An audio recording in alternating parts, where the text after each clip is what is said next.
Indonesia.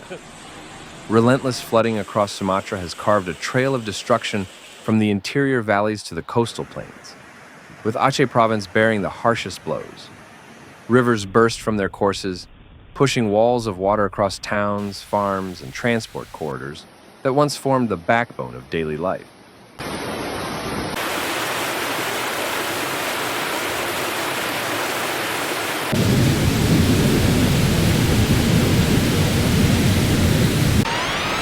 Roads that connected remote districts now sit under layers of mud and broken asphalt.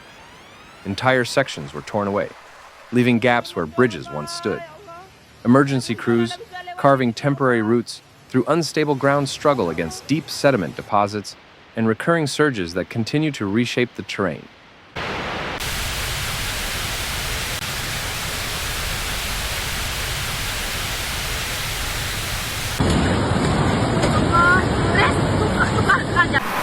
In highland regions, landslides ripped through slopes softened by weeks of saturation.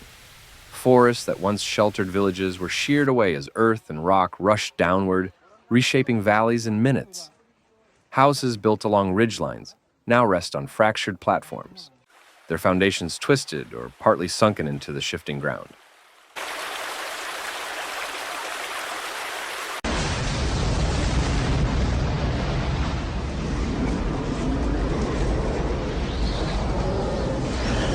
Coastal districts suffered repeated assaults as floodwaters met incoming waves. Fishing ports were overwhelmed when seawater surged inland, scattering boats across roads and fields. Storage sheds holding nets, fuel, and tools were pulled apart by churning debris, leaving entire fleets without equipment essential for their livelihoods.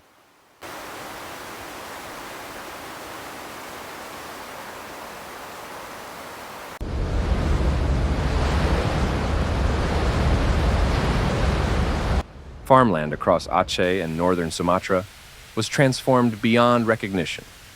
Paddy fields disappeared beneath layers of sand and gravel, while palm groves stood drowned in stagnant pools. Irrigation systems collapsed under the pressure of floating debris, and long stretches of canal were clogged with silt, thick enough to divert entire streams. Public services across the region faced relentless strain. Health posts that normally served scattered settlements saw equipment ruined by floodwater, and backup generators were knocked offline by moisture and debris. Schools, many built with lightweight materials, were left unusable as floors buckled and walls absorbed the rising water.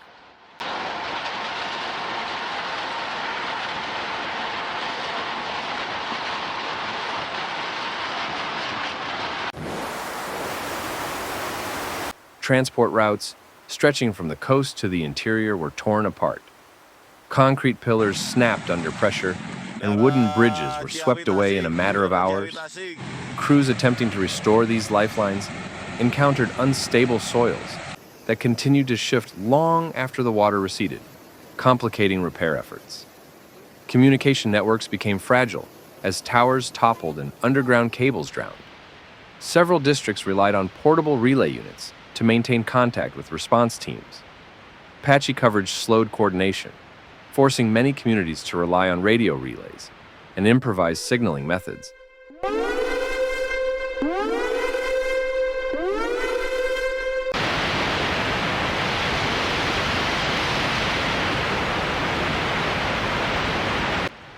Environmental damage left visible scars across the landscape. Hillsides stripped bare by landslides exposed raw earth, while newly formed channels cut unpredictable paths through former farmland. These changes altered drainage patterns, raising concern that the region could face more frequent and intense flooding. Coastal ecosystems also suffered as salt water seeped into wells and aquifers. Water sources, once relied upon for drinking, cooking, and farming, turned brackish, forcing families to depend on temporary distribution points. Cleanup teams worked tirelessly to remove debris from harbors, where mud and broken structures blocked navigation lanes.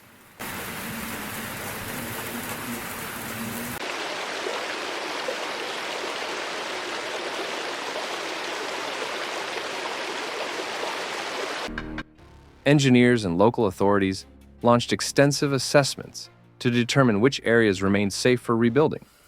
Slope stability, river behavior, and soil composition were evaluated to decide where reconstruction could begin and where relocation might be the only viable option. These evaluations continue as the landscape shifts in subtle but persistent ways. Communities across Sumatra began the slow work of recovering what little remained. Families sifted through mud-soaked belongings, salvaging tools, documents, and materials for temporary shelters.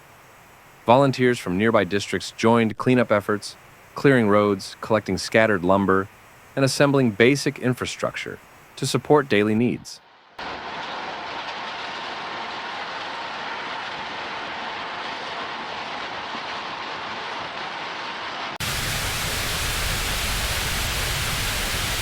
National agencies deployed specialists to redesign embankments, reinforce vulnerable riverbanks, and plan for long-term resilience. Discussions surrounding land use policies have intensified, with calls for improved watershed management and protection of forested slopes that act as natural barriers against extreme runoff. As reconstruction plans expand, attention has turned to strengthening critical systems. Utility networks are being reevaluated to withstand future hazards, and proposals for elevated roads and redesigned drainage grids have been circulated among planners. The aim is not only to rebuild, but to create structures capable of resisting future crises.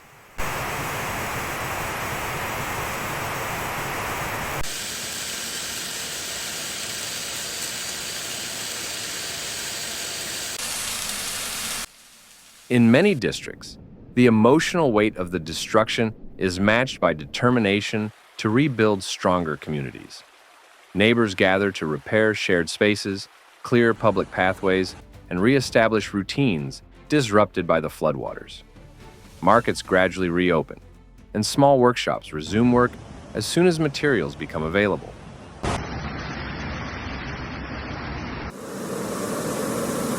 Thanks for watching Severe Weather, where we break down the facts behind nature's most intense moments. If you found this video helpful, please like, comment, and subscribe. Your support keeps this channel going.